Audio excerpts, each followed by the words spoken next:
ایک سوال میرے سامنے یہ بھی ہے کہ سماجوادی پارٹی نے اس بار دیوبند سے معروف مسلم سیاسی لیڈر معاویہ علی کو ٹکٹ دینے کے بجائے ایک دوسری برادری کے غیر مسلم لیڈر کو ٹکٹ دیا تھا، اور MIM نے دیوبند سیٹ سے خانوادہ مدنی کے نوجوان عالم دین جناب عمیر مدنی صاحب کو اپنا امیدوار بنایا۔ تو اس میں کوئی شک نہیں ہے کہ جہاں تک مسلمانوں کی ذمہ داری ہے، اہل دیوبند کی ذمہ داری ہے کہ وہ پوری طاقت کے ساتھ، پورے خلوص کے ساتھ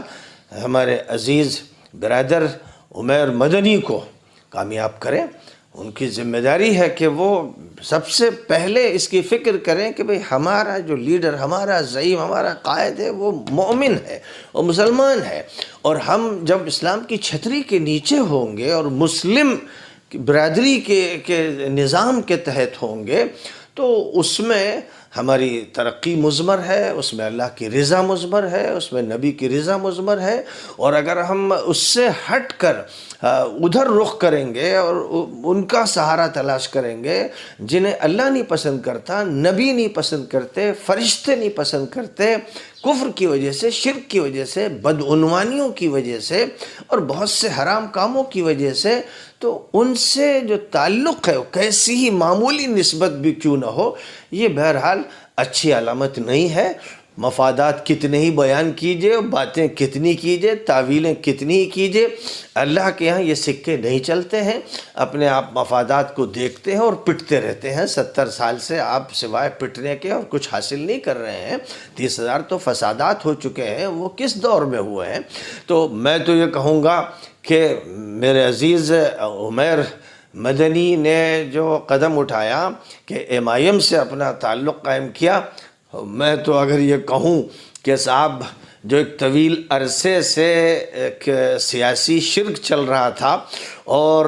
ان کا سہارا لیا جا رہا تھا کہ جو اللہ کے نظام میں درست نہیں تھا اس کو توڑا، اور وہ جو ایک اجتماعی گناہ ہو رہا تھا اس کا کفارہ ادا کرنے کا فیصلہ کیا کہ اب مسلم پارٹی سے تعلق قائم کیا، اور اس سے ان کو ٹکٹ بھی ملا۔ مولانا سید اسد مدنی رحمۃ اللہ علیہ کے دور میں ایک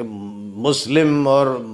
مظلوموں کی پارٹی کے قیام کا فیصلہ ہوا تھا، اور رام لیلا گراؤنڈ میں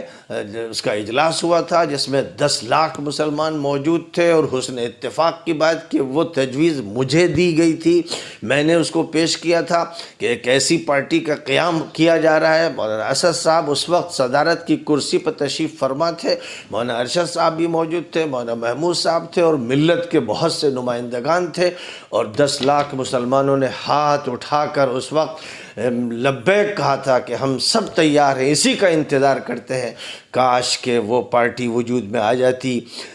جس کی چھتری اسلام سے جڑی ہوتی ہے، اس کے نیچے وہ افراد ہوتے جو اس ملت کی نمائندگی کرتے، اور جمعیت العلماء اس کا جھنڈا لے کر تمام انسانوں کے، مظلوموں کے اور غریبوں کے اور بے کسوں کے مسائل کو حل کر رہی ہوتی، اور دوسروں کی کھپچی لے کر اور ان کا سہارا پکڑ کر کام نہ کر رہی ہوتی، تو ملک کا نقشہ دوسرا ہوتا۔ لیکن میں نہیں جانتا کہ کیا راز چھپا ہوا ہے اس میں کہ جس پر اتفاق کیا گیا تھا اس پر عمل کیوں نہیں ہوا۔ اس لیے میں عزیزم عمیر مدنی کو داد دیتا ہوں کہ تم نے اس روایت سے بغاوت کی، اور اب ایک مسلم پارٹی سے نہ صرف اتفاق کیا بلکہ اس کی جد و جہد میں شریک ہوئے، اور اس کی طرف سے ٹکٹ دیا گیا۔ دیوبند کے تمام افراد سے، دیوبند میں جتنے بھی دارالعلوم و مدارس ہیں ان کے تمام طلبہ سے میں یہ کہتا ہوں کہ پوری قوت کے ساتھ اور زبردست جد و جہد کرتے ہوئے عمیر مدنی کو جتائیں، تاکہ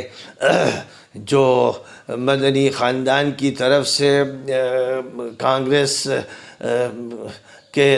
پورے دور میں اور اس کے بعد کے ادوار میں جو ایک اجتماعی غلطی ہوتی رہی اس کا کفارہ ادا ہو، اور یہ راستہ کھلے، اور شاید اس کے بعد اب جمعیت العلماء اپنی اس پارٹی کو جو معلوم نہیں کسی قبر میں ہے یا کسی الماری میں ہے، اس کو دوبارہ کھڑا کر دے اور اس پارٹی کے تحت پھر پوری ملت اکٹھا ہو جائے۔ ملت تو اس کے انتظار میں ہے کہ امیر الہند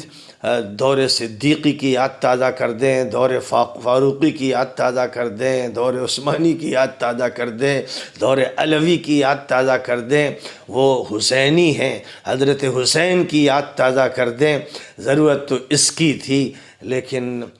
اللہ کو یہ فیصلہ کب کرنا